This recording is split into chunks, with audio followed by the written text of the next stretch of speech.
Hi friends, காரா பூந்தி எப்படி செய்யலாம் பார்க்கலாமாங்க. ஒரு பாத்திரம் எடுத்துக்கோங்க. கடலை மாவு உங்கள் தேவையை தக்கன கடலை மாவு கூட்டிக்கோங்க. உங்களுக்கு எவ்வளோ தேவையோ அவ்வளோ கூட்டிக்கோங்க. எனக்கு இவ்வளோ போகுது. அதுக்கப்புறம் உப்பு சேர்த்துக்குங்க. அந்த எவ்வளோ மாவு எடுத்துருக்கீங்களோ அது தக்கன உப்பு சேர்த்துக்குங்க. ரொம்ப சேர்த்துடக்கூடாது, கொஞ்சம் கம்மியாகவே சேர்த்துக்கணும். உப்பு சேர்த்துக்குங்க. அதுக்கப்புறம் மிளகாத்தூள், காரத்துக்கு தக்கன மிளகாத்தூள். ஏன்னா இது காரா பூந்தி தானே, மிளகாத்தூள் தான் போடணும். லட்டுக்கு தான் கேசரி பொடி போடுவாங்க. இது காரா பூந்தினால மிளகாத்தூள் தான் போடணும். அதுக்கப்புறம் அதை கொஞ்சம் கொஞ்சமாக தண்ணி ஊற்றி நல்லா கிண்டணும். நீங்கள் எடுத்தோடனே நிறைய தண்ணி ஊற்றக்கூடாது. நான் எடுத்திருக்கேன் பார்த்தீங்களா, அது மாதிரி தண்ணி ஊற்றி கொஞ்சம் கொஞ்சமாக கிண்டணுங்க. அதுக்கப்புறம் ஃபுல்லாக கிண்டிடணும் கொஞ்சம் கொஞ்சமாக ஊற்றி.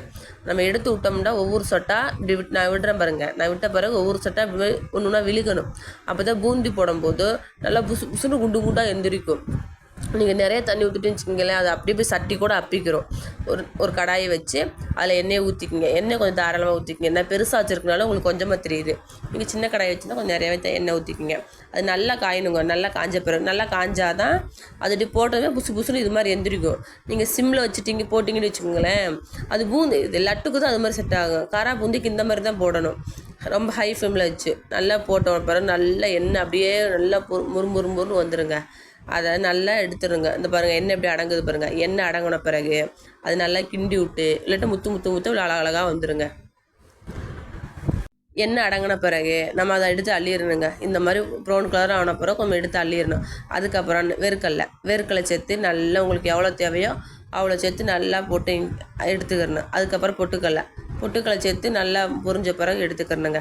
அதுக்கப்புறம் வெள்ளைப்பூடை தட்டி தான் போடணும். உரிச்செலாம் போடக்கூடாது. தோலோடு போட்டால் தான் டேஸ்ட் நல்லாயிருக்கும். அது தட்டி போட்டுக்கணும். அப்புறம் முந்திரி பருப்பு, கருவேப்பிலை போட்டதுமே என் 8 ஊருக்கு தெரிச்சு ஓடி போயிட்டான், தெரிக்குதுமா அப்படின்னு சொல்லிட்டு. கருவேப்பிலை பார்த்து போடணும். கருவேப்பிலை எல்லாத்தையும் எடுத்து போகிறாங்க. அவள் இருந்தால் அவளையும் சேர்த்து பொரிக்கலாம். என்கிட்ட அவள் இல்லை, அதனால் அவள் போடலை. நீங்கள் அவள் இருந்தால் அவளும் போட்டுக்கலாம்.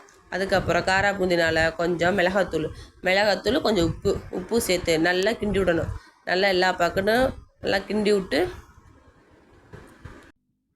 விடணுங்க. நல்லா கிளறணும். ஏன்னா அந்த உப்பு அந்த மிளகாத்தூள் எல்லா பக்கட்டும் நல்லா கோட்டாகணுங்க. நல்லா கிளறின பிறகு எடுத்து சாப்பிட்டு பாருங்களேன், செம்மையாக இருக்கும்.